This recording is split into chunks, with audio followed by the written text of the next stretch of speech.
Okay. I'm being recorded. Good. First of all, this is the first jury session with a presentation by the Skylab team. And we will go through a certain protocol with each session. First of all, we will have introductions across the board, and then we will give the floor to the presenter for 45 minutes and leave 45 minutes at the end for conversation with the jury. With that, I would like the jury to introduce themselves. Right across the way. And Katie, would you start, please? Sure. I'm Katie Eglin Cox. I'm the executive director of Connexu Land Trust here in Sandpoint, Idaho, and former practicing worked in architecture for 15 years before. So a little bit of a confluence of education, architecture, the environment, and community all together. Herb. Good morning, Herb Fricke, President and CEO of Akana, Native American architecture engineering firm based in Portland, Oregon. I'm a civil engineer, bringing that perspective, been in practice over 25 years. Former graduate, not a former, graduate of the University of Idaho. Go then. Civil engineering. Yeah. Steve? Know this area well. I'm Steve Gill. I'm currently with the Idaho Department of Environmental Quality's Brownfields and Voluntary Cleanup Program for the last 18 years of my life. First 35 years of my life, I was born and raised in Sandpoint, worked with my family business. My dad owned the corner of First and Bridge. He had a mobile gas station. He also had a Honda motorcycle dealership, and that's where I was till I was 35 when I decided to change career and get a couple degrees and end up with a whole nother focus. Hi, I'm Han-Mei Chang. I'm a project manager with Hoffman Construction in Portland, Oregon. But my background is also architecture. So with most of my experience being civic projects and downtown development. Tatsumeli, my name is Brian McCormick. I'm an enrolled member of the Nez Perce Tribe of Idaho. I'm also a landscape architect, and I have my own firm down in Lewiston, Idaho. I'm a WSU graduate. And most of my work has probably been with Indian tribes across the country, developing master plans and cultural designs for them. I'm Karen Whitman, hailing from Portland, Oregon, currently the executive director of the Health and Landscape Conservancy, which is basically interested in restoration and protection of that resource in Portland. Creator of the Fountain District in the same area, and currently working as a project director on the restoration of the Keller Auditorium, a 100-year-old facility. My work in community development and FDEV dates back to the development of Pioneer Courthouse Square, a beloved space in Portland. And later I was a manager, so I have a lot of placemaking and management of public spaces background, which I hope will help me in this decision-making process. My name is Rob Talbot. I am a local business owner with Maddox Farm Productions. We put on events here in town that are community centered, and also run an event space called the Heartwood Center, and have a couple kids that I'm raising here in Sandpoint. Mayor Shelby Ronstadt of Sandpoint. I'm at the end of my second term here as Sandpoint's mayor. I formerly served on the Planning and Zoning Commission as well as City Council. I've been a small business owner in Sandpoint for many years, and I also work in development and finance. Thank you all. So Reiko, turn it over to you and hopefully have you introduce your team, please. Thank you. I'm Reiko Igarashi with Skylab Architecture. We are located in Portland, Oregon, and I'm going to introduce some of our team members both here in person and on the screen. So our landscape architecture partner is Place, and this is Charlie Brucker. We have PAE and Luma with lighting design and engineering, Zach Suhara here in person, and then KPFF engineering that's really focusing on civil for us. Marty Chase is here in person. And then on with us in spirit and also on the screen, David, who is helping with Skylab, Emily Picha with Eco Northwest, Beth Jameson with Brightworks, Jonathan Klusa with Interfluve, working on water restoration. Sorry, Eco Northwest is helping with economic development consulting. Beth Jameson with Brightworks helping on sustainability. And then Daniel Mihalio and Annie Hahn from Lead Pencil Studio focusing on public art. And then also with us today is Jeff Cavell joining us from Europe. Hi, can you hear me? Yes. Yes, happy birthday to mom. Jeff. Yeah, thank you.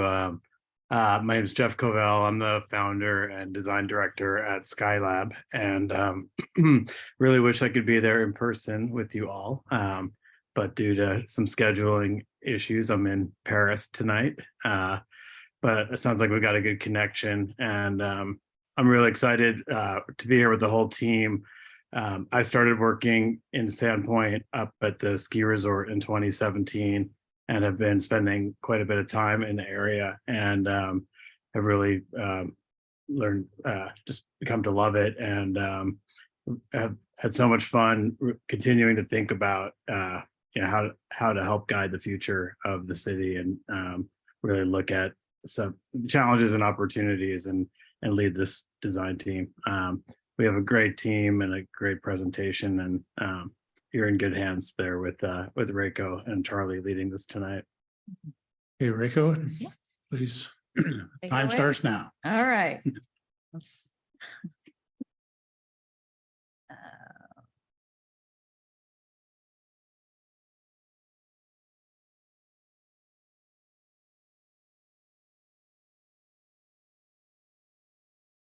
Sorry, share this.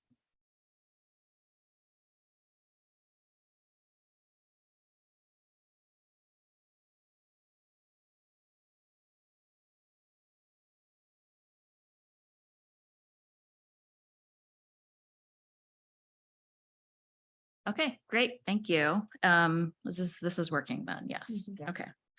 Well, so thank you again to the jury, the technical advisory committee, who some of them are not here in the room today, to Don and Jen, and to the people of Sandpoint for inviting us here to be part of your next chapter. So we have assembled a team of, sorry, is this working? Of technical designers, artists, technical thinkers. What really unites us as a team is that we spend a lot of time thinking about collective futures, and our work as a whole really shows our commitment to thinking about nature, to thinking about art and culture, and the built environment. And we're really excited to be able to apply this thinking to the town of Sandpoint and to think about the future with you together today. But before we talk about the future, we want to talk about the past.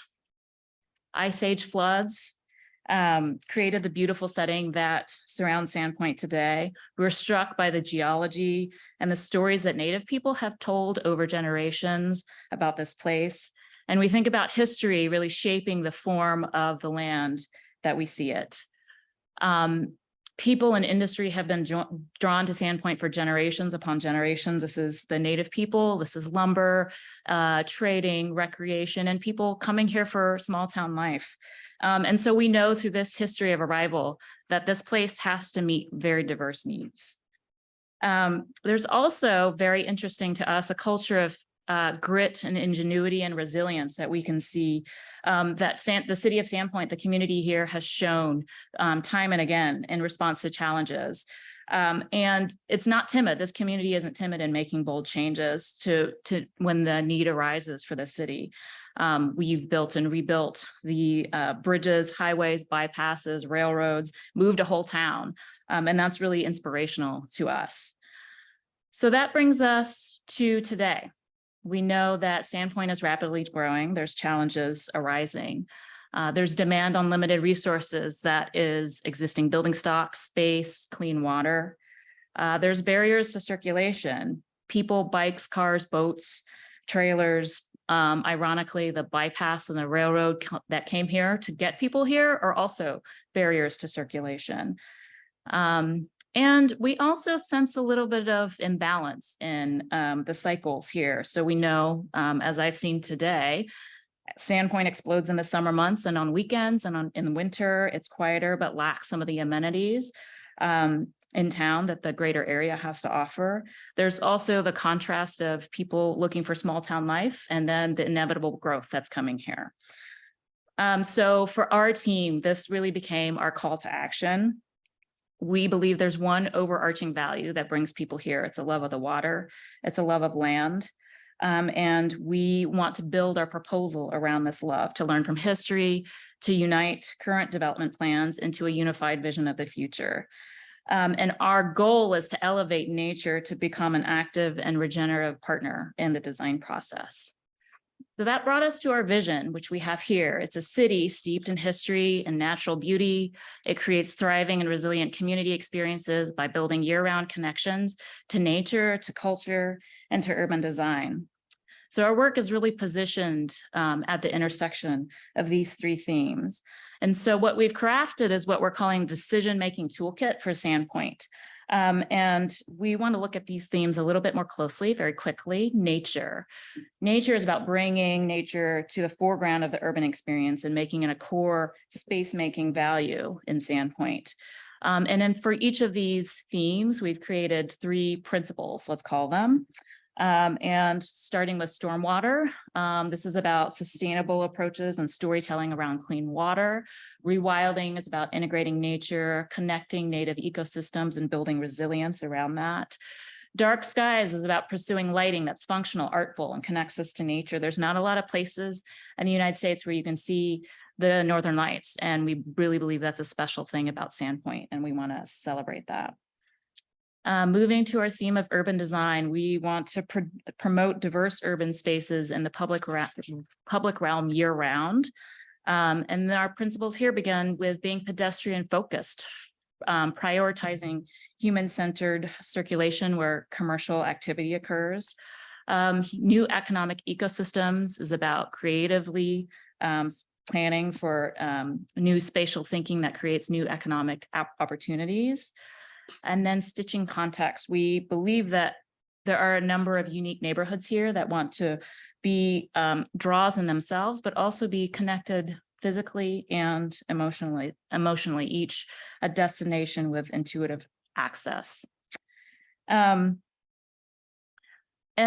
moving to our theme of culture. This is about striving to remember the past and welcome to the future. So balancing that both of those things can exist here. Starting with the Missoula floods, we love the idea of making visible the history of land shaped by nature, shaped by human hands.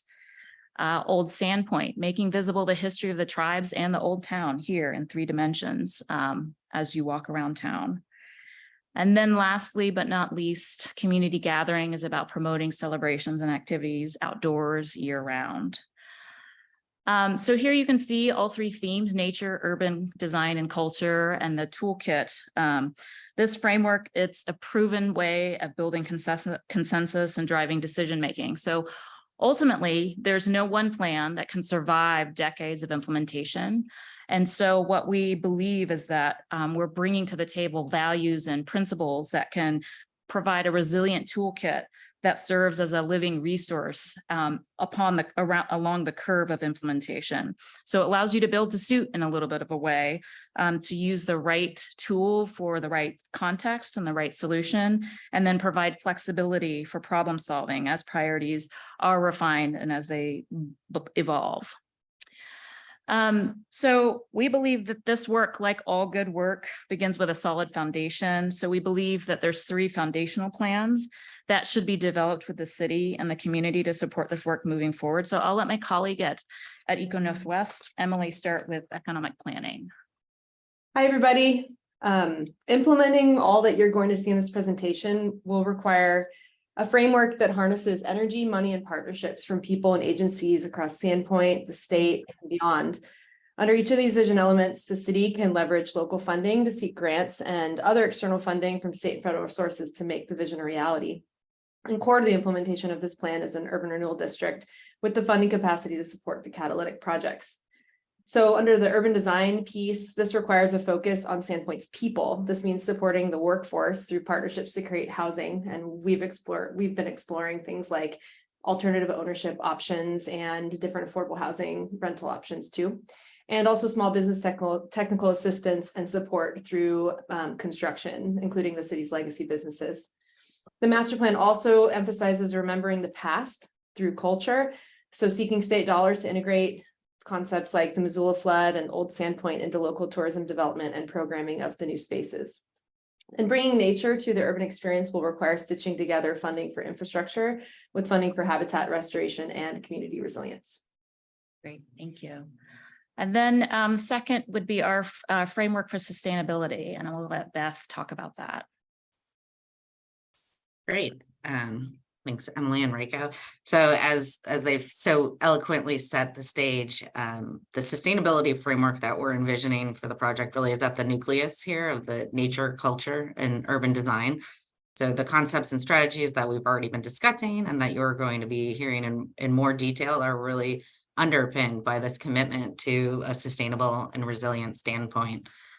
So looking to the themes that we've talked about with nature, the lens there on sustainability is really about creating regenerative landscapes so that we're both mitigating the effects of climate change and we're building resiliency for the city. So one of the centerpieces is obviously water, and natural systems are of critical value for their ability to store, to clean, and to distribute water, and it is to serve as habitat for species. So in ways where we're looking to mimic natural systems so that we can protect water quality and our aquatic resources. The sustainability lens as we look to the culture and the history of Sandpoint. So making sure that the choices we're designing benefit the community. We want to respect the traditional knowledge and rely on this as we look for solutions. We're talking a lot about creating community spaces in concert with the natural environment so that people are experiencing the place and that deep connection to the water and land. In terms of the urban design, these choices are also being carefully interwoven with the sustainability consideration. So a focus on a pedestrian environment where we have walkable, comfortable spaces that provides both physical and mental health opportunities for people. And lastly, obviously, the sustainability framework is, looking at carbon emissions and mitigating climate change. There's obviously a very rapid change happening, and we want to be thinking critically about energy infrastructure in a growing city. So things like having EV charging and renewable energy with photovoltaic arrays. Lastly, we're recommending using the sites framework as a guide for this project. So if you're familiar with LEED, it's similarly a third-party rating system, but it's focused specifically on the design, development, and management of landscape and outdoor spaces. So we think this would be a great way to ensure that all of the design choices we're talking about make their way into the final implementation. And I'll let Zach go ahead and talk about the lighting plan. Thanks, everybody. So light, one of the things about cities is we tend to default to light, especially at night, right? I think we tend to forget sometimes about the sun, and we tend to forget that there's a transition that happens between seasons. And so we are really proposing the creation of an urban lighting plan, more of an urban lighting approach, a guideline, something that can guide you into the future and help with some of the issues today. I woke up this morning, bathed in eastern light, rising over the mountains and across the lake, and it was incredible. Sitting out in a cafe this morning, we avoided the sun, chasing the shadows, right, so that we could stay out there longer. And so finding those places where there's respite from the sun during the summer is important. Equally as important, walking around Sandpoint last night, the darkness needs to be curated. And I think this is a key point about cities that we miss often. It is easy to place light in a location and to say, I want to put light here. It is difficult to say, I want darkness here, right? And so walking along the public beach last night, looking at where glare impacts my view out to the lake, my view to the moon, my view to the stars is really important. And so we're going to talk a little bit about how to make a harmonious connection with nature between electric light, natural daylight, and people, and the functions and components that we need to have a viable community. So more to come on the lighting. Thank you. So studying the plan of Sandpoint today and the history of how it back to our observations about circulation. We know the railroad was bought here and it brought with it the town, coupled with various locations of the highway and now the bypass. And the raising of the railway, we start to see fragmentation from Sandpoint to City Beach and views. The west bank of Sand Creek has west-facing commercial buildings. It has a steep elevation change that with fluctuating water levels has created a situation that impedes public access to the water. And we also see that the future couplet could also be a possible barrier to connectivity, fragmenting the granary district from the neighborhoods downtown. So as we began to study this diagram, we looked at ways to connect people from each neighborhood habitat with the intention to create corridors to defragment this diagram. So first is finding the east-west connection from granary all the way to City Beach and then to the water. And then to create, connect seamlessly to the Ponderay Bay Trail and the Long Bridge Trail, to create a figure 8 diagram to unite the banks of Sand Creek, and then ultimately embedding this figure 8 diagram in the corridors and connections over Sandpoint, actively counteracting these barriers that have been layered in over time with the goal of getting people to be able to enjoy the water and their natural spaces. So we're going to start with sort of 3 key pieces of this proposal. So where do we start? We've got lots to do, and we want to break it down into definable, digestible elements. So our first phase isn't one that is geared towards implementation. It's geared towards coordination, negotiation, and exploration. And so that looks at these larger ideas that Reiko's talking about: connectivity. How do we connect from the city through to the waterfront? Right now, it's really focused on one point, and are there other opportunities to go under or over or through that berm? And we think that's key. Another thing that really has changed over the years is this idea of the creek and Sand Creek's reliance on flood control. So how could we explore different ways to manage that and to create more of a full pool or almost full pool condition? So we have some fun, creative ways that we think that will help restore the environment by creating more of an emergent zone within this creek district, and bring back that recreational element that was lost when we lowered the level of the creek during the winter. We're especially keen on how all of these things come together right in the downtown. So there's these synergies that emerge. And then if we go out a little bit and we think, how does that bottleneck, how do we improve that bottleneck and get more people to Sand Beach? Well, one of the things we're toying with is, could we move the pedestrian circulation all to the north side where the bridge has it, by modifying the sidewalk and modifying the structural supports, and also enlivening that space with a little bit of an artful element, which we'll talk a little bit more about later. And then if we think about phases 2, 3, no limit necessary here. It's really about thinking more clearly about how we are approaching this, and that's an ecological urban design approach. So what does that mean? Well, if for just a minute we think about this as a series of patches and corridors, the ecological patches come together and they're linked by these corridors.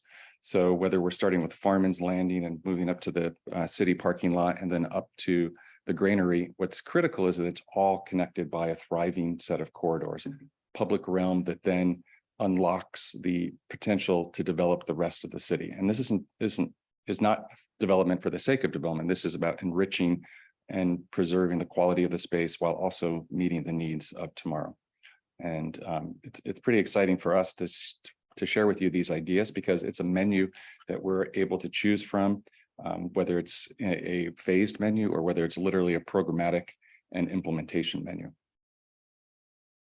That figure 8 that we keep coming back to is a key component, because without those connections, without those improved circulation, those islands and those corridors don't function properly. So we're going to continue to come back to that, and then ultimately, when we get ourselves to the this environmental component, it's not just a concept, but it's actually an implementation. So this notion of taking ecological zones and allowing them to inform how we develop part of the town, how we develop part of the city, whether it's a literal typology like a prairie or a riparian forest or an emergent wetland. Those elements, nature teaches us lessons, and so we want to be able to apply them to our cityscape.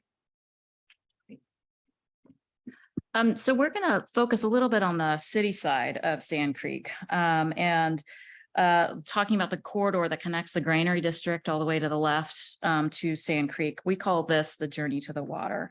And here you'll see the principles in action to show how they're applied in our process.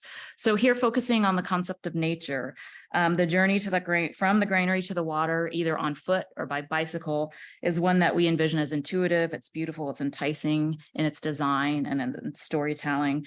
And the progression of the journey should become more green and more infused with nature as you move towards the water, Sand Creek. Key to this is the idea of disconnecting key areas from the stormwater grid and being able to manage that and tell the story of that on site.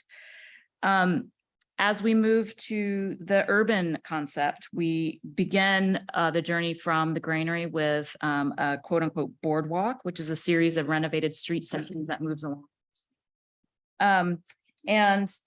We see the granary as a unique habitat. It's the originator of this journey, but it's also in its full sort of fruition, it is a draw from downtown. And we also propose creating 2 car-free blocks between 2nd and 3rd and 1st and 2nd, while maintaining the free traffic grid north and south.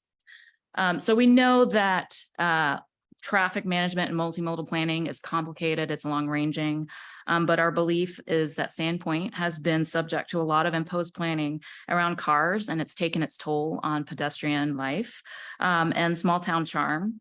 So we do propose that we keep the vehicular grid intact. We want to create the free flow of vehicles, but also prioritize planning and attention to human-powered movement. Then looking through the lens of culture at the granary, we want to enhance and formalize an event plaza, enhance farm and park, and create these 2 pedestrian-free zones at number 3 on the screen to provide community gathering spaces that can be utilized year-round as a balance to the draw of City Beach. Zooming in a little bit more closely at the Granary District, we believe we can disconnect this area from the stormwater grid, daylight it, show it, tell the story on the district site, create a native grassland landscape story on the interior of the district, and then integrate a nature park with integrated grasslands and bioswales with parking along the perimeter. We believe that the pedestrian crossing or the bike corridor in this area, number 2, which is the future couplet, we think that future couplet should be reconsidered at this time. It's an opportunity, and it could also be an opportunity for further fragmentation of the urban fabric. Number 3, we're showing the start of this boardwalk, and also at number 1, creating pedestrian crossings across this bike corridor planning for future alley development. So as developments mature across Sandpoint, you'll get more pedestrian life, and there's more opportunity for retail or public-facing program within your interstitial alley grid. Within the culture of the Granary District, again, this new Granary Event Plaza, the formalizing the on-street parking on the exterior will help take some of the load of the parking on the interior. And we believe as you walk through this boardwalk, showing this kind of idea of the renovated outdoor seating, the more gracious opportunities for retail facing on the sidewalk. As you walk from Oak Street towards the water, through these sections, you start to see that the activity starts to, the green space starts to migrate from the perimeters to the interior of the section as we move through Farm and Park and then through the new infill development at the city lot, and activating this kind of this potential or unactivated space currently. And then leading us then to the entry to Farm and Landing.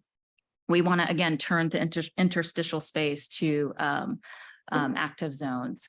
So as we move to Town Square and the rewilding blocks and the concept of nature, we want to show a little bit more in detail the fountain becoming a literal and figurative source of water. It integrates into a creek bed and native plantings and landforms that are also part of the stormwater story. New infill development incentives to incorporate green roofs and photovoltaic panels as part of the sustainability story. We also believe in terms of urban design, again, keeping the flow of north-south traffic on 2nd, 3rd, and 1st. Some legacy businesses may need to change their circulation, such as the bank, which is also a future opportunity for development. We're showing here our recommendation for the city-owned lot, this L-shaped development, which has a setback or step back at the new rewilding plaza to create a greater public space. And we believe that Farm and Landing will continue to support, or Farm and Park will continue to support temporary street closures for market days, but also spilling into the rewilding blocks festival space as well. And then again, you've set up a great precedent at Graffiti Alley, and we would love to continue to plan for that interstitial grid to become more important as the city development starts to mature. Also, the connectivity of the spot bus, it's really important to maintain that here, as well as maintaining in this kind of share road design, fire and maintenance access, even in these pedestrian blocks. Then the cultural lens here, Farm and Park is a great location for the carousel, upgraded a festival space in the rewilding blocks. We believe there's an opportunity for a rooftop event space at the new development on the city lot. And then we also propose integrating year-round program like an ice skating rink or which could also be a summer splash pad. So looking at a concept view of what this rewilding block could look like with that step back and creating a more gracious green space, and these two pedestrian blocks leading towards Sand Creek with Farm and Park in the foreground. We want to talk a little bit more about the water story along the rewilding blocks, and I'll let Marty at KPFF talk us through this proposal. Sure. Okay, so concept here is to redirect stormwater runoff from the existing city grid and introduce it just east of Farm and Park, and then that would meander down the plaza towards the Sand Creek. And so I looked at the city grid and the stormwater grid and how can we do that? I identified blocks, the ones that have the 0.4s in them, and then also the 0.7. Those can get redirected via weirs and also surface runoff from streets into this new dry creek, and we can use the existing infrastructure for overflows when we have really big storms. So my idea is to use as much as the existing infrastructure to work with us to bring the water to that new creek. The new development in the number 5 block, we can use the verticality of the buildings and the plumbing to get that over towards it, because otherwise you couldn't. And then the number 6 blocks, those two would have to be pumped. So if you want that water from those sites, they need to get pumped up towards that creek. And so the creek itself can be made natural so that it's the water quality facility for all the streets and the roofs. Or you could have a water quality facility at the endpoint at Sand Creek and work that in with the landscape to look natural and to provide all the water quality benefits. Or you could do both. So the bottom line is with this scenario, the Sand Creek itself is going to be cleaner from this part of the urban watershed. Thank you. So along with this story of water taking its journey to Sand Creek, we also want to underscore the importance of getting people to Sand Creek. So the corridor from the rewilding blocks continues along its path to Sand Creek. We believe it should be integrated in new development. As a retail pedestrian covered arcade, and in our proposal, it ends in a public plaza on the Sand Creek side of the development and ends in an overlook that brings people out over the creek and has a visual landmark on the other side in a vertical art moment on the other side of the creek. So the properties here are maturing and they'll inevitably be redeveloped when the economics support it. So this is really a transitional moment in your urban fabric. And we believe that we want to integrate the new developments so that they can become part of design solutions to getting people more and better access to the waterfront. So if you look at these diagrams, this helps to explain a little bit more about what we see. We're showing the full 65-foot developable height of new developments and the full footprint with currently required setbacks. We're layering on an additional stepping setback, which is on the Sand Creek facing side of new development. And we believe that can be achieved with open space trade-offs to create retail opportunities outside of the developable footprint in the public plaza. We're also showing here the retail corridor that's connecting from the rewilding blocks all the way through to the overlook. And the public plaza here, it's important to note that covers the private access to the new developments for vehicles. And terracing as part of the new public plaza will get people down to the water along with water level management. So we're bringing the water and people closer together. We believe new development here should incorporate green roofs and native landscaping on all exterior setbacks and step backs to blur the boundary between building and landscape. This diagram shows a little bit more. Faintly here on the left, you can see the Panetta Theater, which is generally the existing height of this street. And this is the developable height of new developments that are going in or can go in this area. So you can see that this is forever going to alter the landscape of Sandpoint. And we want to work really hard to set view corridor recommendations like at the Fish Arch and material and design requirements. So developers have the ability to create buildings that coexist thoughtfully with the historic, but also the modern. We've been sort of jokingly calling this our mullet approach, where the street city facing side of the new development really needs to integrate and respond to contextually to the historic fabric, where the water facing side can be a little bit more expressive and modern. So a concept view looking back from that overlook through the arcade towards the rewilding blocks, you can see how architecture can start to integrate while meeting the developable envelope, can utilize the step back and integrate landscape to break down the scale of the facade to successfully integrate into the landscape. So again, in plan, going back to our concepts of our themes of nature, culture, and urban design, it's a contextual response to bringing nature back into the urban foreground of the urban edge of Sound Creek. Terracing plazas are shown, planted with native plants. They integrate stormwater at 3 locations currently here at the Cedar Street Bridge and just south of Bridge Street.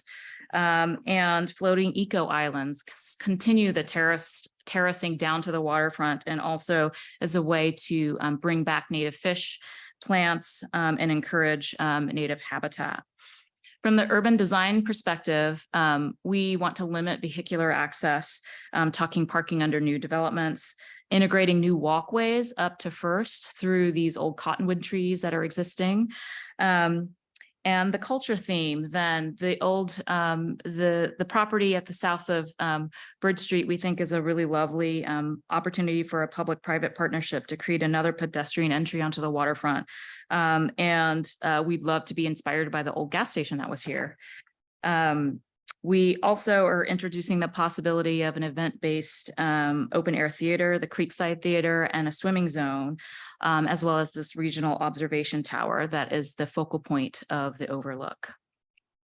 So looking a little bit more concept view of your existing boardwalk with terracing waterfront landscape to the left, eco islands floating to the right, and then the overlook in the background.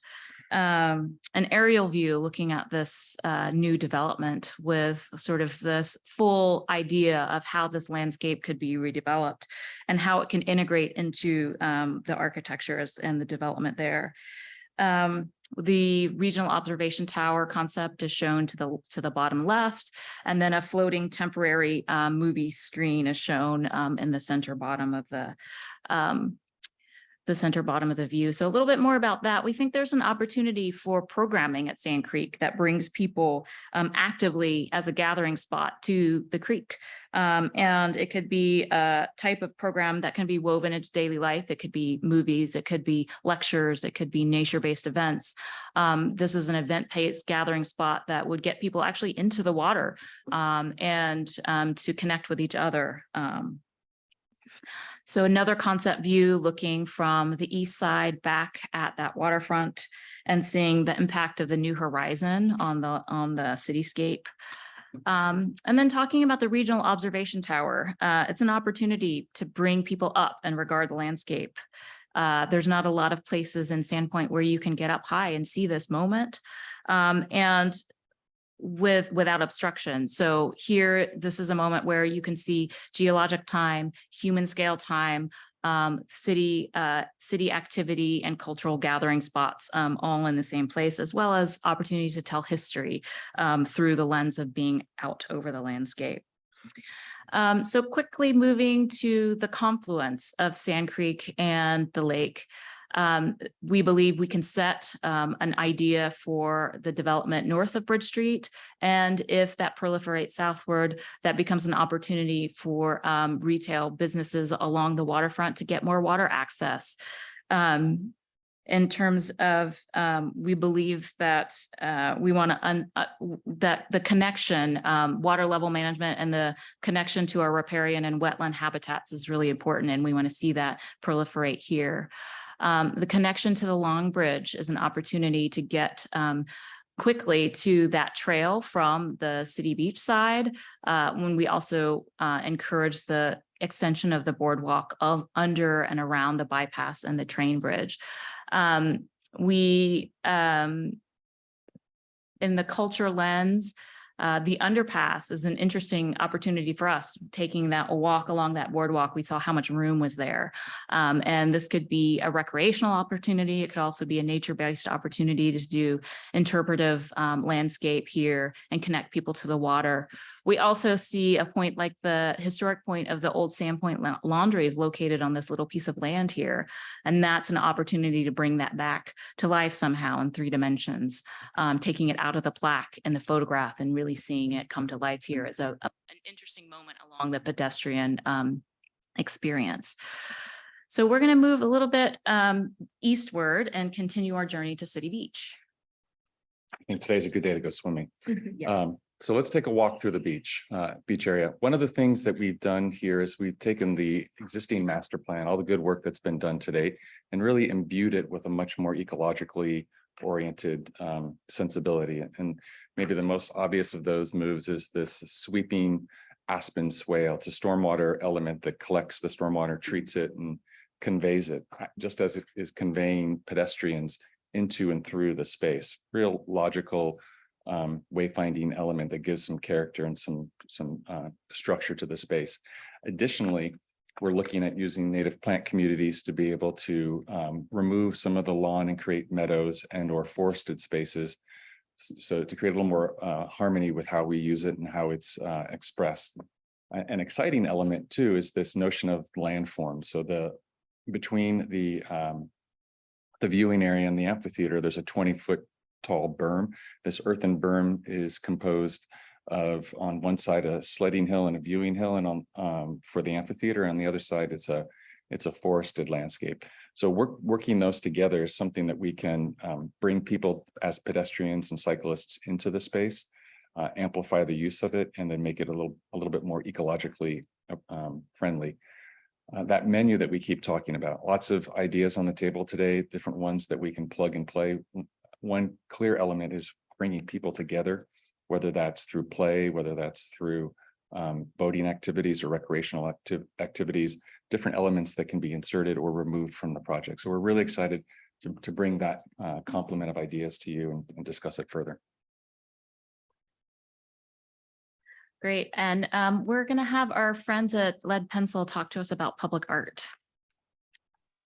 Hi there. Can you hear me okay? Yes. Okay, great. Hi. I'm joining you from Vancouver, City of Vancouver. Today, we're finishing up a public artwork there. So if there's a bad connection, please excuse us. So how does the art play into this discussion? And as you can see on this map, we were trying to identify a lot of efforts that were made and the work that has been done in the past, along with some of the new ideas about, do we want to see what kind of a view can we provide from the high point? How do we connect people from the city onto the waterfront through the tunnel traffic? And where are other moments in this new urban development that we can provide an opportunity for public art? For those of you who do not know our work, we have created some of the iconic structures in the United States, and we've used the typology of billboard structures between Canada and US to frame the view between the two nations in open air. We've also combined the transmission tower and iconic Douglas fir tree as a singular tree form, or a singular sculpture form. I think bringing authentic experience of the place is really important. Art can be fun, art can be joyful, it could be beautiful, poetic, and also it could be very surprising. And I think to do that, to study the important kind of iconic structures of the past and historic events and historical industries around the area, as you can see on the kind of a lower bottom images. And those are images that are familiar to you from the lumber industries, the Humber sawmills, to Lake Pandorel. I keep messing up its name. And those huge water towers that have supported the transportation systems. And some of the upper images are just kind of quick sketches of what it could be. But I think just bringing people back into the waterfront and re-engaging and return visit to this art experience is really important. And kind of thinking about the automobile roads as something different. How do you bring the pedestrian back onto the waterfront? And how do we use the signage that was scanned and bring people back to the waterfront? Those are the key moments that we want to provide with this public art. Thank you. So we gave a hint of urban lighting, and we want to talk a little bit more about that. Similar to the art component of these ideas, light can be very inspirational. It can guide, it can inform. And I'm going to talk specifically about the electric lighting approach that we've been discussing as a team. And walk around Sandpoint at any point tonight, tomorrow night, look up, you'll see insects swarming to the light. They're phototropic creatures. Happily, we are also phototropic creatures. We like to swarm to the light. And so why not formulate a plan where people come to the light intentionally?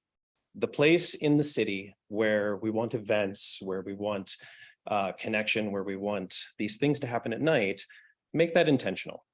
And the rest of the space, bring it down. Whether that is the city streetlights that right now are incredibly glaring, and a little bit inconsistent through the town. Or it's the public beach where there isn't a hierarchy. We'll go to the next slide. The idea of a hierarchy across Sandpoint is really important, and being able to establish where retail happens, how long it happens deep into the night, where those festival moments can happen, and not just in the summer, but in the winter too. I'm on the Portland Winter Lights Festival board, have been for many years, and I can tell you it is a potential large economic generator. Last year, we raised roughly conservatively $4 million in economic stimulation in the city, with a light festival that costed about $200,000. And it doesn't have to be on that scale, but bringing people into the downtown core intentionally in the wintertime is an opportunity, one that really isn't taken advantage of right now. And the other side to that too is with those festivals, let those happen in the intentional area, and then have a curtain, draw a curtain where the creek is right now, and let the public beach be a space that is dark. Let it be a space where people can walk out and see the northern lights, can see the stars in their natural beauty, and not be impeded when you look up by a large scale street light, right? So from a scale standpoint, things that are taller, and especially with the development that could be happening and the height buildings, you have the opportunity to create almost a light barrier between the city and nature. And so there's these really wonderful opportunities that light can help accentuate, guide, direct, and inspire as we move forward. So it's just a matter of putting the right plan in place.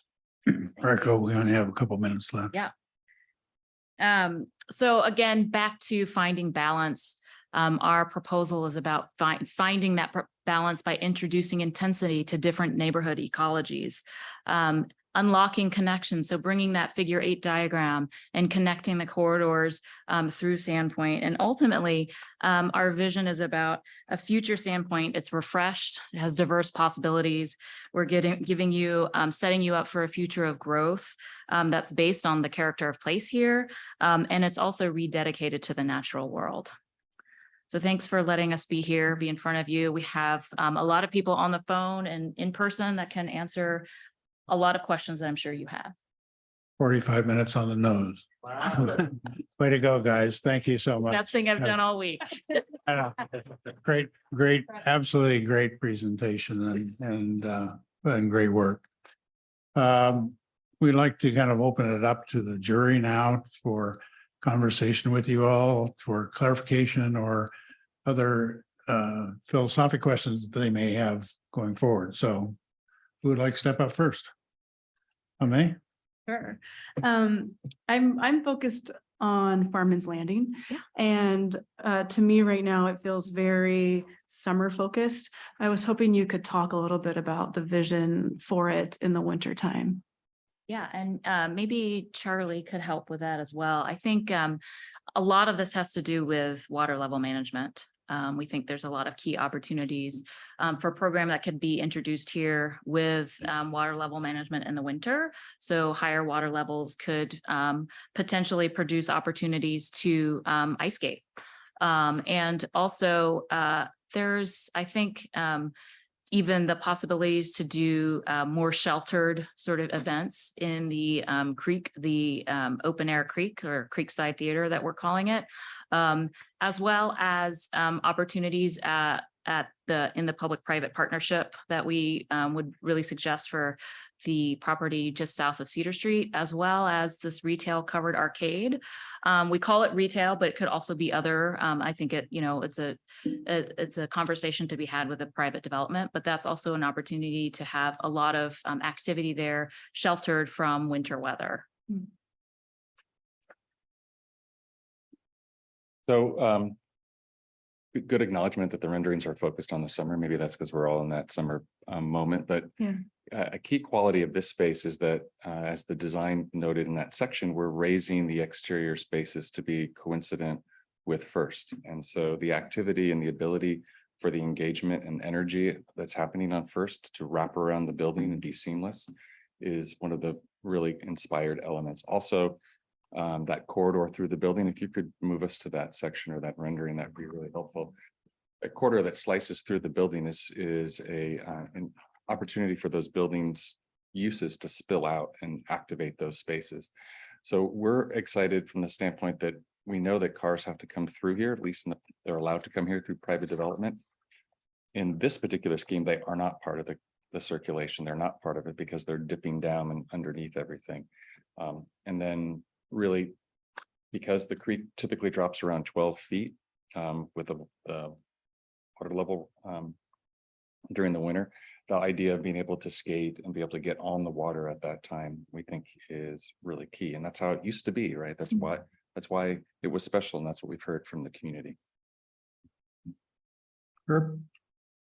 Yeah, in raising the water level and putting in the bladder dam, how do you anticipate that getting implemented, especially from a permitting standpoint? Well, there's a couple options that we've been thinking about. So and all of these designs, the pendulum swings from no implementation of anything for water management control to something as bold as using a bladder. And then in between concept is something that we've talked about as a stone weir, a submerged stone weir. And so Jonathan Kusa from Interflu can talk a little bit about permitting, but the idea is this is only temporarily for part of the year during the winter when the pool is dropped. There's no fish migration during those months. And the idea would be to regulate that. And of course, a study would have to be done and explore it. If there was concerns about implementation, then we would step back to engineer other concepts like a submerged weir, which would take the 12-foot water change down to something like 7 feet.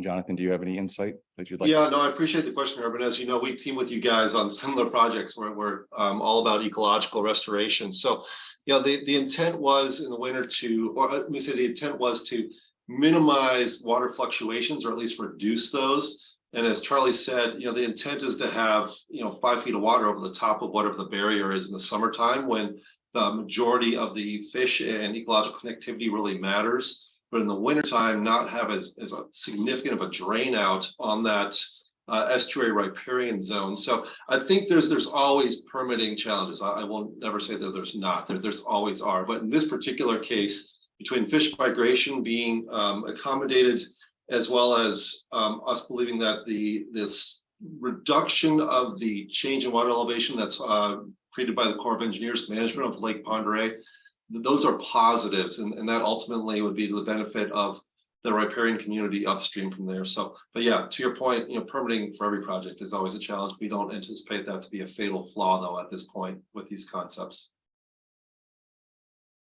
And you guys do know that the bladder dam was introduced before. And it went through review and the railroad shot it down because of potential damage to there.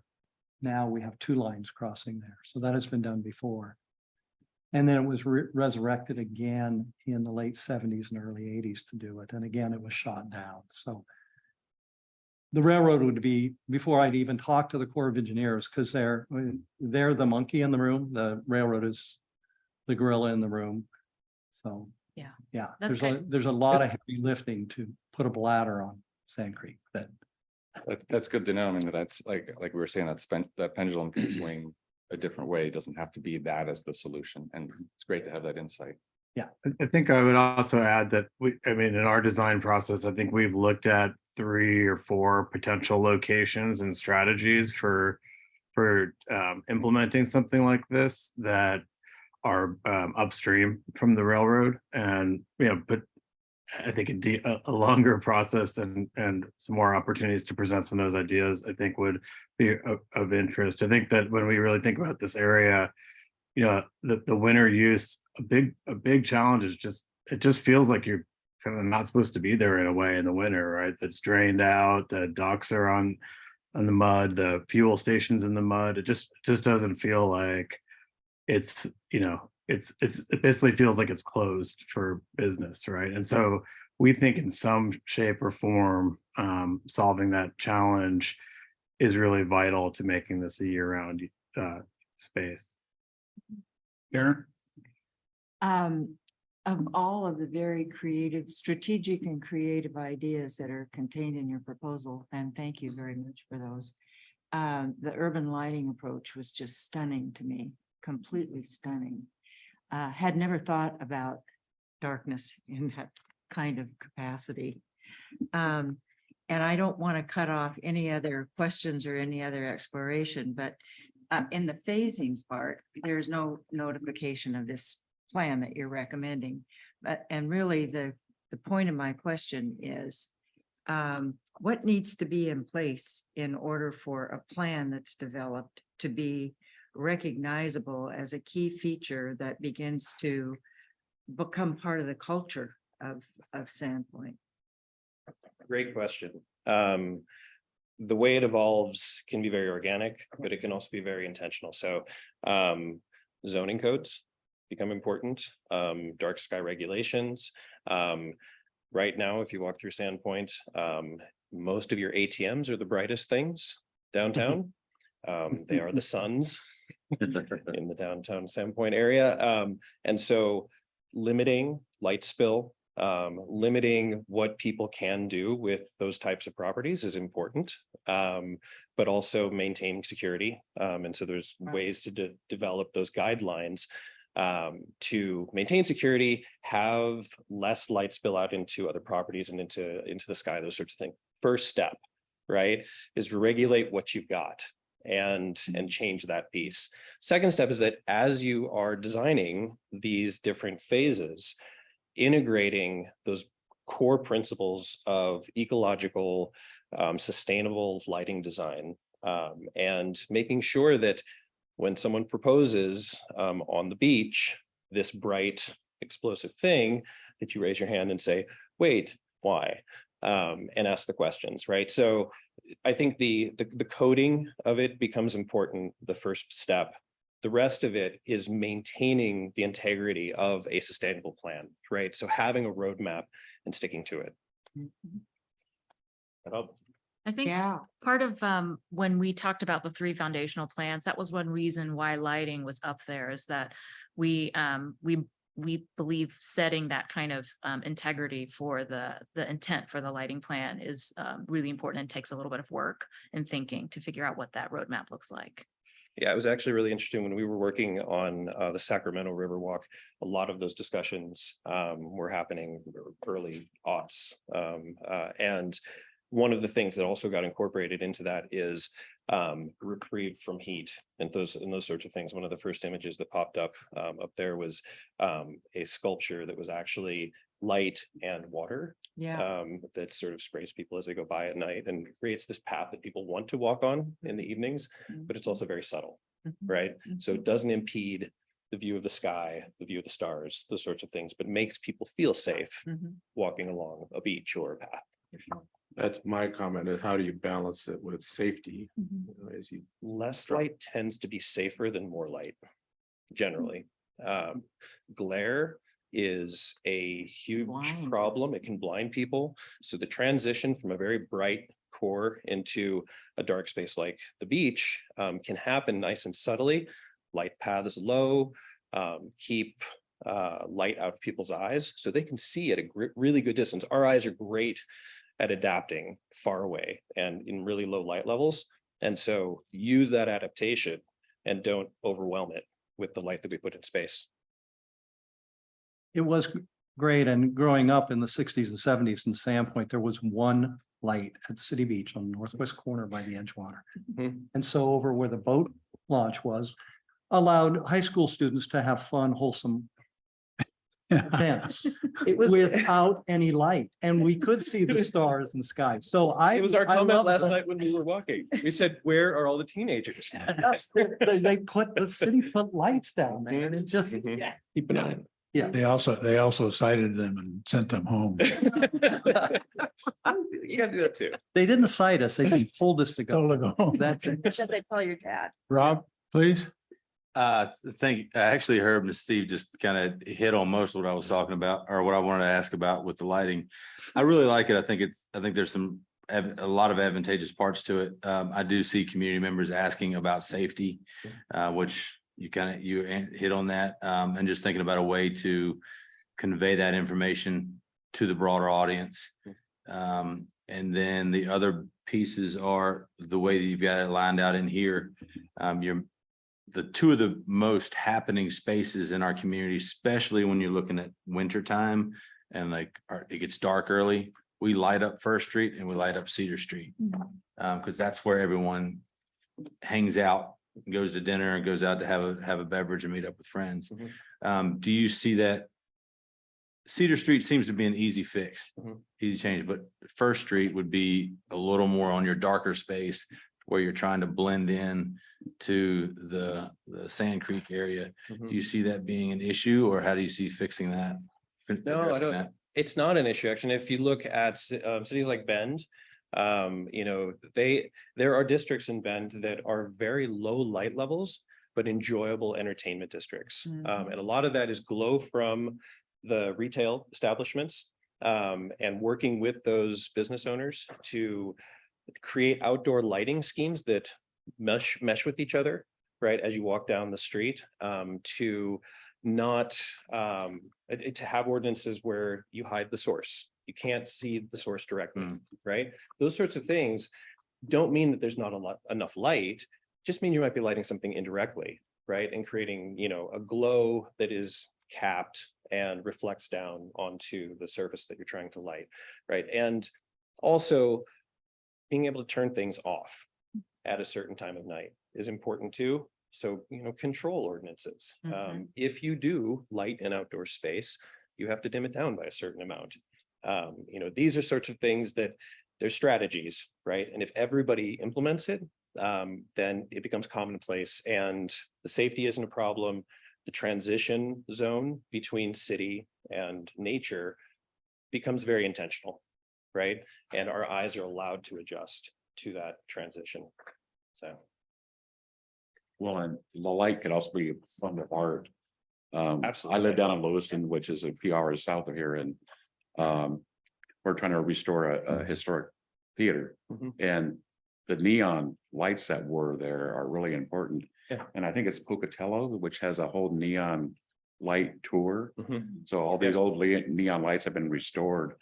And, you know, there's quite a few that we saw in First, but they're shut off if the business isn't open.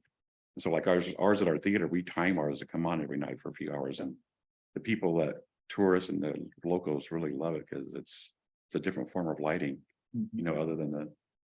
It's it's a fascinating way to bring people to a space for a certain period of time. Intentionally make it that way.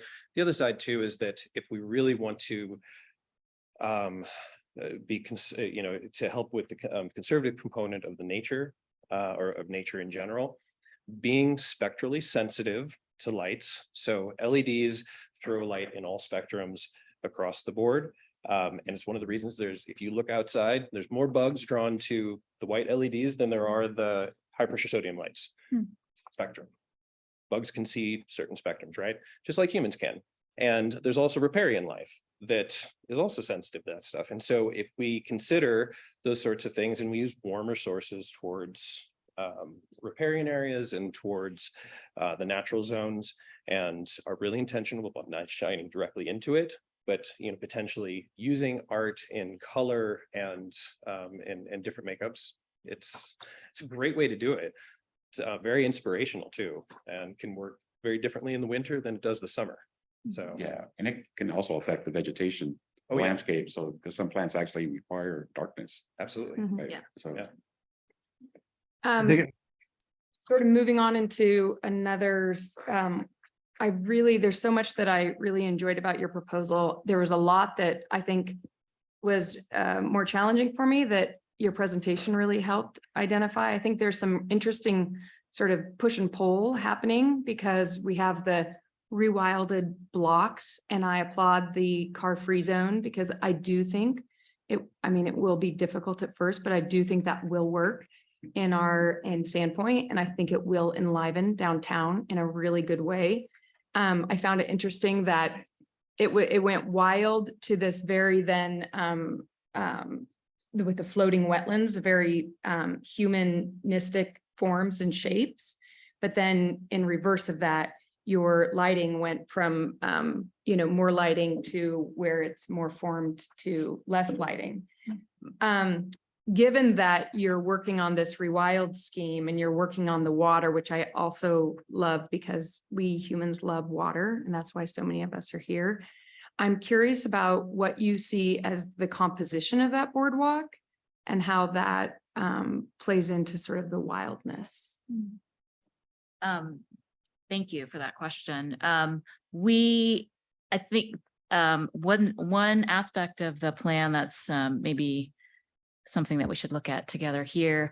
It's important, the question of wild nature and what does it look like at this particular point.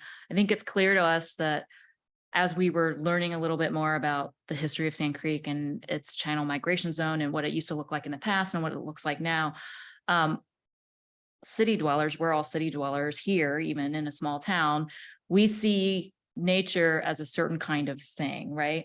But in reality, what's happening here at Sand Creek is not necessarily that natural. It's built up over time. And we are using this, the forms, so the forms that you're seeing that maybe seem a little bit more orthogonal, right? The balance is between being able to shape it by knowing what the human sort of intention is, and then bringing the wild, the nature piece. So integrating the natural plantings, the native landscape as part of that, and then working those together so they become like they're working like a machine, right? So integrating those two very clearly so you can see where the human hand is and also how we're integrating back nature into a place that was actually urbanized, right? Even though it's a natural, we could call it our natural space. Right. And like you said one side, that sort of helped explain it for me when you said First Avenue is this historic line. And then on the other side, we can be a little bit more creative.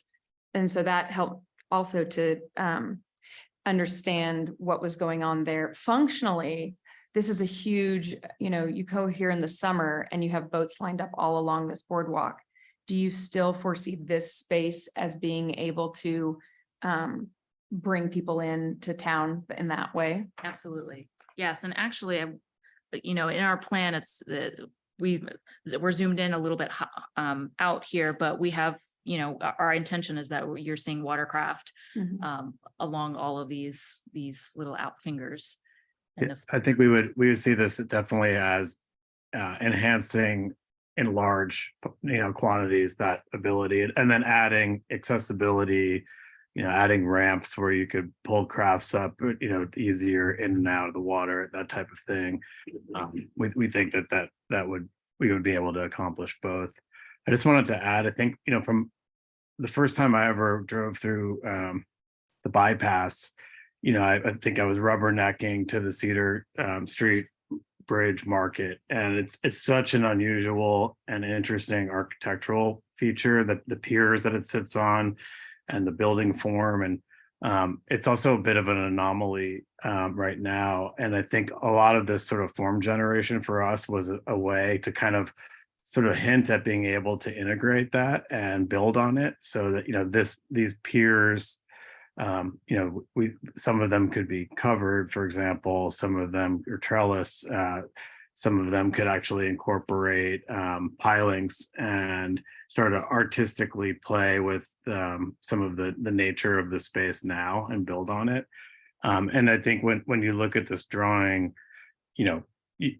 this idea would hold up if we built 30% of what's shown here, or the full build out shown here, right? It's meant to be the seed of an idea, and it can really be tuned up or down.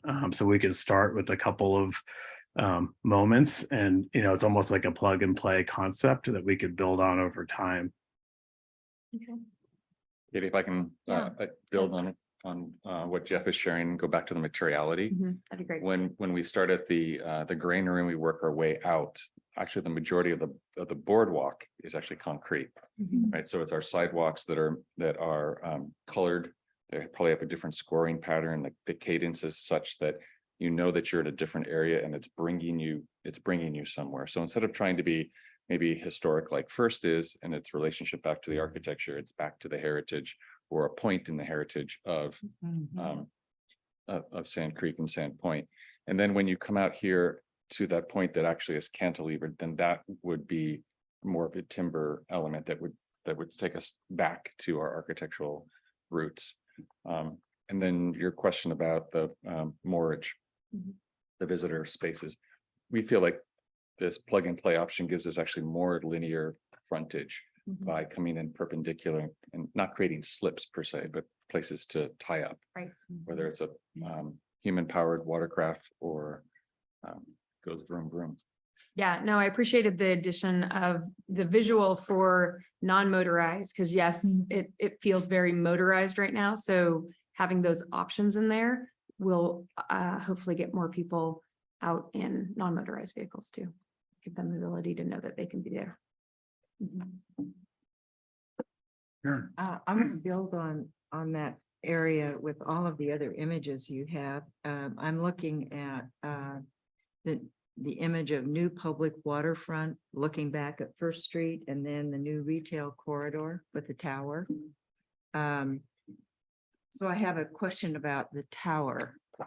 How tall is that, and how do you get up to it? I mean, Well- do people have to crawl up there? I'm from Astoria and the Oh, Astoria yeah. column, so I'm pretty sensitive to things like that. Yeah. I don't think we've calculated how tall it is. We did do some thinking about the height of a potential bridge over, right? If we were to have a Yeah. bridge over the railroad or highway, how high would that need to be in terms of clearances and code? Yeah. I think Which is, how high do you have to oh, be above so the well, railroad? over the railroad, it seems like it needs That's to be pretty almost tall. here. Yes. Yeah. Right. 23'6" is what I recall. Yes. Yes, it is. So we looked yeah, at that why and don't we're you like, get wow, that that's- out? Get that out first. That's That, very tall. that is very Uh, tall. That's one reason why it's not in our visualization, but it's still an idea, right? Yeah, it's not a bad idea. I Yeah. just get up there. and The ramps ADA and all of that. kind of Yes, stuff. definitely. Okay, so that was that question. And then I wanted to know why you called the floating screen a temporary floating screen. Well, I think it's built on the idea that we have these that we are also proposing these kind of floating eco islands. So they're not secured, they're not secured down into the bankment, right? Yeah. And so we're calling it a temporary movie screen because we also think it could be something else, and maybe it's not there sometimes, right? So I don't think that we're intentionally saying we're building something out in the water and it's going to be this other thing that you're always looking at. Because usually when you build something in placemaking, it means that it's kind of there and you're kind of promoting that it's a gathered place. So I Yeah. just wanted your explanation. Yeah, I think it's a point of interest. So Uh-huh. whether it's a movie screen Yeah. or it's a backdrop for a performance, Yeah. or it's a place where people can lecture from, I think that was our intent in terms of the Creekside Theater. Yeah, it's a scale issue too. Sand Creek is quite wide there, and so the Yes. movie theater, you need to be able to get your audience in front on the water. That we could potentially have the ability to bring it across the creek closer Mhm. to folks that were sitting in Fireman's Landing to that cascading set of steps or up at the park. So Well, you of all people on the team know how expensive it is to erect something and the event is over and now you gotta haul it out. And next time you want it, you gotta haul it back in again. So that's Huh. background. this one floats. Yeah, I understand. So if you don't like it, it just floats. Well, I mean, I have the technology to create I have a 20-foot corner to corner screen and projector that can, or 250-inch corner to corner screen and a projector that can do that. I Yeah, have that. yeah. In my stock right now. My question is, where am I putting the projector Exactly. based on this? But I mean, I think that's a small detail. to figure out, but Well, I mean, And I also think it's a really creative sun. idea. Yeah. I really do. And that's why I wanted to know, really, have you really thought it through? That's all. Can we go to that slide?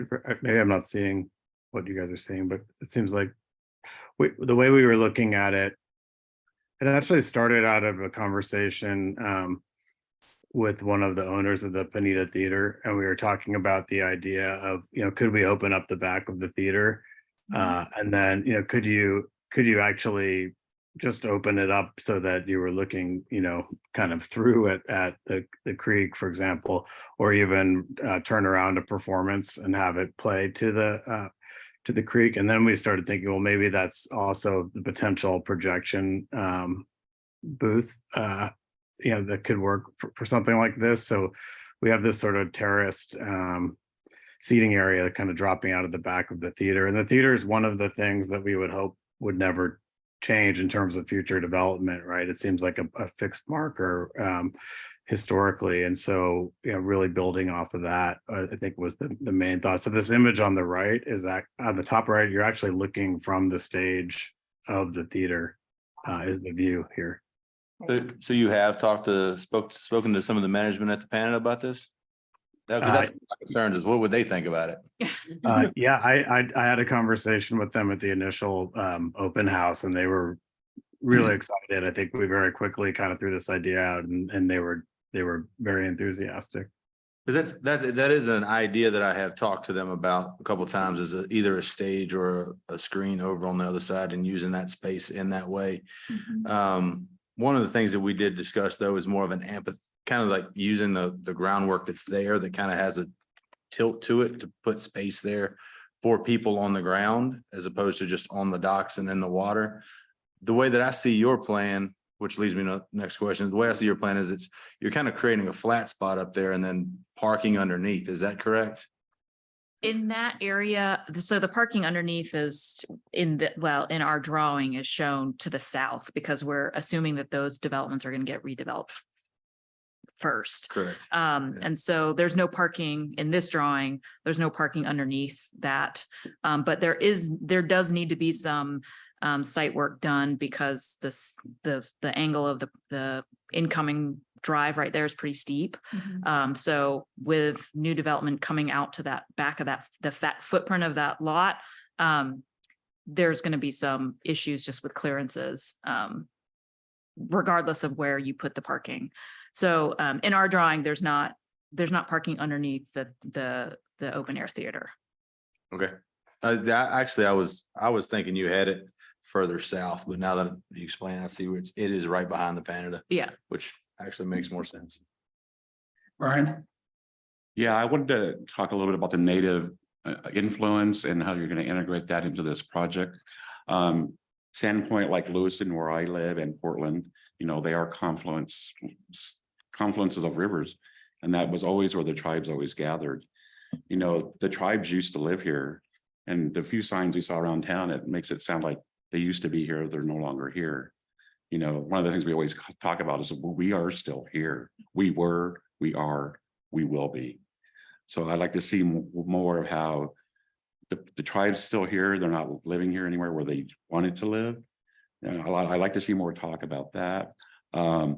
Also integrating them more into the urban core.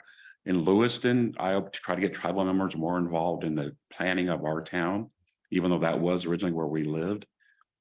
They don't want to get involved because they don't feel it's still a little bit segregated, I guess, is the way I'm trying to explain it, I guess, right? So even though our reservation's only 10 minutes away, our headquarters from downtown Lewiston, the tribal members really still don't get very involved in this city that's right next to them. So yeah, I'd like to see people talk about that a little more. Thank you. Well, that's first is there needs to be a welcoming and a seat at the table for that planning to happen, right? So that would be definitely a piece that is necessary to integrate into the process. For us, we definitely wrote about the integration and bringing the presence, especially of we thought it was really meaningful to read about and hear about the gatherings point at City Beach, the Sandy Point, right? That was there, and then we saw images of it.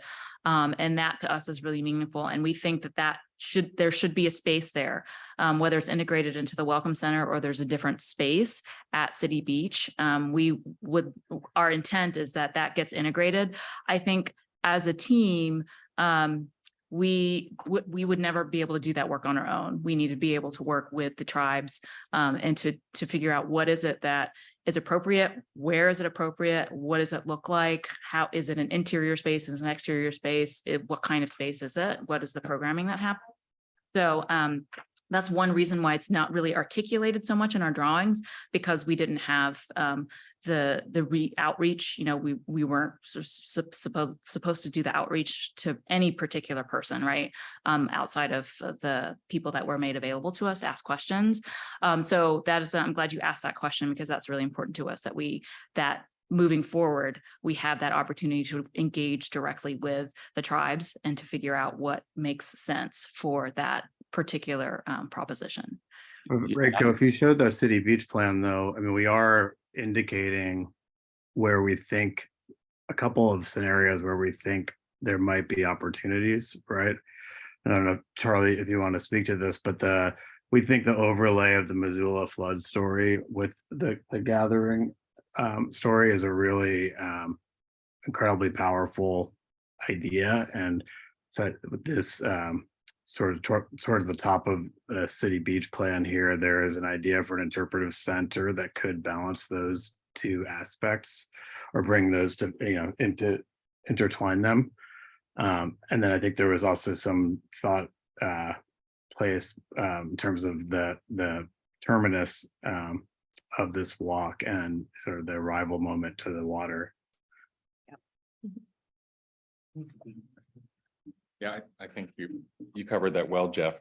We're building on the notion that there would be a canoe landing as well, something that would be more specific and more traditional. And these are ideas that came from our research, but when it came to actually manifesting them in the project drawings, they fell short because we weren't quite sure how to resolve them. But the ideas are there, and the space is available. Yeah, and it'd be interesting to find out, because I know a lot of times we hear that the tribes want spaces that they don't feel like they're being viewed by the public. So they actually want their space where nobody's allowed there but the tribes, so a special, because sometimes they want, maybe this just should be where they sweat, their sweat lodges were, and so, private areas where they can just be left alone and be on their space when they want to be there. So collaboratively, Department of Environmental Quality with a memorandum of understanding with Bonner County, the city of Sandpoint, city of Pend Oreille, city of Kootenai, and into a Brownfields Coalition in 2008, and we worked with the Kalispel tribe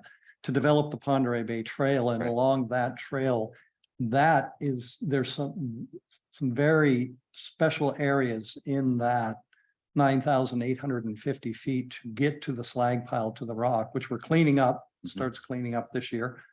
And so that might be a more appropriate, and it's someplace I'd love to take the members of the jury who haven't really seen some of that. And I've been working on that for a number of years.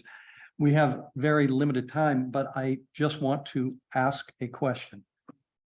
Could you list the cities that you've put gray water projects in the state of Idaho? My firm has any firm, and you're this team, the Skylab team. So we are working with a group called Putman Infrastructure. Yeah. And I would encourage you to research them. I know that they were a team that are a component of private consulting that we considered adding to the team.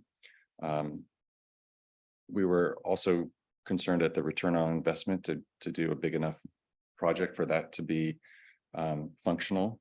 So the idea of reaching out to them for the metrics. So they said that it is possible, but we didn't go into that depth. We as an agency know that it's possible. We have IDAPA code 580117. It is possible. You run up into issues with the Department of Building Safety in the state of Idaho. Okay. Their plumbing code and what's allowable. So it's been very frustrating. I see. When we have code that allows recycled water use and not to be able to do it. The city of Moscow has been begging this and working it for a number of years. There's some pilot projects. There's one in Boise. There's actually one in Priest River, the Beardmore building, if you'd like to see it. It's LEED certified gold. But anyway, that's a lot of heavy lifting, and you guys have quite a bit of gray water, and it would be a model for the state. Yeah. And so if we can somehow get through the amount of bureaucracies within our state alone to see that happen, kudos to you. Well, Steve, that's exciting too.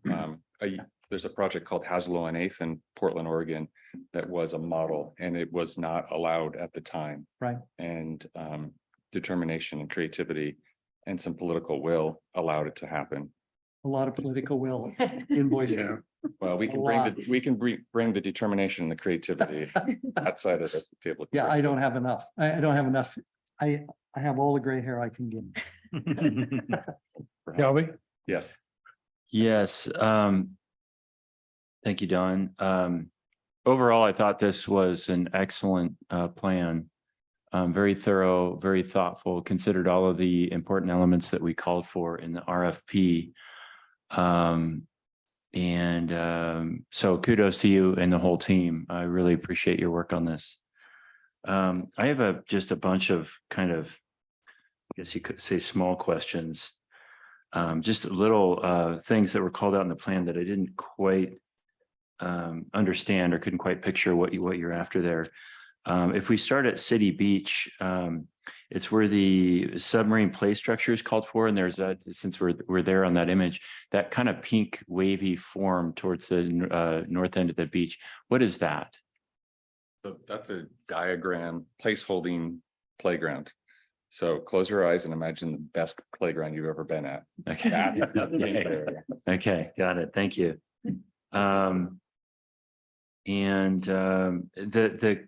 Back to Sand Creek, and it has these kind of like, I guess what look like little round floating pads in front of between the Canada and the floating screen. What is that exactly? Those yellow things? Shelby? Yeah. That's movie night. Those are inner tubes and Okay. folks are out. Oh, are you Okay. talking about in plan? Yeah, so those would be like personal floating devices of some kind. In front of Cleanies. Yeah. Clinties. Oh, the Yeah. Cheerios. What's that? Cheerios. Yes, yes. Curious. Yeah, that's right. Those are inner tubes. Okay. Got it. Human-sized Cheerios. Yes. Okay. And then you called out a nature play area on Main Street. Mhm. And I just, was that just sort of like what do you mean by that exactly? Well, the landscape there is one that's been sculpted in the concept has been sculpted by the floods. And so there's landforms, there are these canoe-shaped crossings, a whole series of elements. There's the possibility of the water course. So it's integrated versus you going here to play at a playground. The whole space would be playful. I see. So that's the idea. Thank you. And then, sorry, back to City Beach, didn't have these in order. You called out the kind of the triangular roundabout areas, historic building footprints. And can you tell me a little bit more about that? What you mean by that exactly? This here at number 2. It's on the City Beach image. There you go. And it's the roundabouts there. You had it called out in one of your diagrams as historic building footprints. That might have been a typo. It says historic building footprints recreated as memorial to settling communities. Oh, I don't think I can jump in on that. I don't think we intended it to be at those roundabouts, but we do think that the idea of the old Sandpoint and bringing old Sandpoint to life physically is a really powerful idea. Like right now, it's such an incredible history, but beyond plaques, it's not very, you can't really experience it. So I think on the other side of the highway, if you could go over to the other slide, Reiko, here at number 2, there was a series of historic structures, various uses, and we were thinking that would be a place where you could physically sort of rebuild almost the foundations of those buildings and sort of be able to occupy history kind of physically and use that as a 3-dimensional kind of way of experiencing the past. And then again, back to the Sandpoint City Beach image, you have the spa out there south of the beach and the wave pool, which I love the idea of that. Would those be floating structures? Okay. Yeah. Okay. And have you seen something like that before? A floating wave pool? I haven't. Yeah. Actually, it's becoming fairly common. There's one in Northern Washington, I believe, that's active right now. There's a lot of different companies competing in that space. And they're becoming more and more popular. But I would say to zoom out, because I think I wanted to sort of jump in on Hanmei's question about wintertime use. And I think it's really what we're trying to do is build a framework that we could essentially plug and play a lot of different types of ideas. And we see like winter activation of Farmers Landing is also, in part having people want to go through Farmers Landing to get to City Beach in the winter time, and having that kind of whole journey holistically work together. So we think programming out at City Beach year round is really vital, and that could be done in a myriad of different ways. One of the ways would be more traditional, would be through a food and beverage outlet. So we've indicated that at the marina. We think that's a great way to draw boating activity also throughout the year. This idea of the surfing pool that can actually harness the water of the lake itself, or it could be a standalone element that could also just be a sort of a contained swimming zone or diving zone, or some other type of feature. But we think it's another sort of plug and play element. And then the spa, thermal baths, contrast bathing, hot, cold contrast bathing is becoming a huge thing globally. I mean, it's been around forever, but you're seeing it explode kind of all over the world right now, and that in the health and wellness sector. And we think if you were to come out here and have a destination sauna, hot tub, cold tub, there are private entities that could manage, construct, and build that. It could be floating, it could be on piers, it could be on land, but that would be a very strong element, and would draw people to City Beach year round. Thank you. I appreciate that.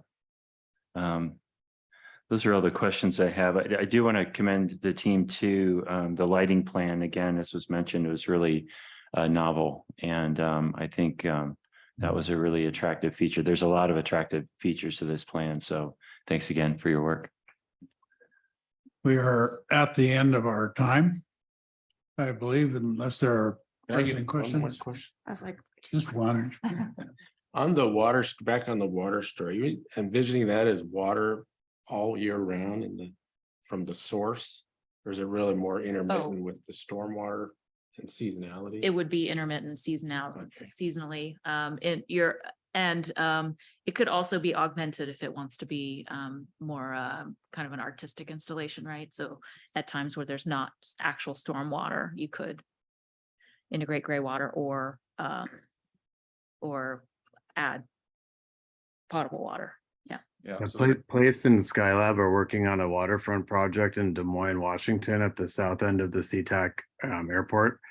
And there we're doing a dual system. So we have stormwater management, which is expressed, and at the times of the year where it's active would be active, but there's a lot of times when you wouldn't really even know what it is. It would just look like planters. And so we have a secondary potable system that it lands in a splash pad. And so you can really balance the two together. And I think that's what we would be really interested in here. Ultimately, we think having some sort of waterfall element at Farmers Landing would be a pretty incredible outcome. And actually, ironically, I mean, the color fountain is dear and true to a lot of our hearts, but that's definitely, one of the larger inspirations that we were talking to about how those sort of cubic forms could come to life with water at Farmers Landing. Okay, my job is to keep everybody on time. Great job. And so, One quick thing. I don't have a question, but I just want to call out the fact that you included Eco Northwest on your team. And the economic planning framework, I think, from a project manager's point of view, is really a brilliant contribution that you can make to the overall success of a project. And in particular, I saw that you pointed out to prioritize critical investments that can be leveraged to sustain momentum. And that's everything in the project this size. Thank you very much for doing that. Thank you for the time. First of all, last of all, I want to, on behalf of the city of Sandpoint and citizens, I want to thank you for the effort of the last many months of putting this overall concept together. The quality and professionalism in it, the multi-diversity, multidisciplinary approach is greatly appreciated. It's a real gift you've given to the city of Sandpoint. You bet. I want to thank you all very, very much. Thank you. And for citizens, our next session starts at Jan 1:30? 1:30. 1:30, so we'll be adjourned until that point. Jury, you're due upstairs. We are.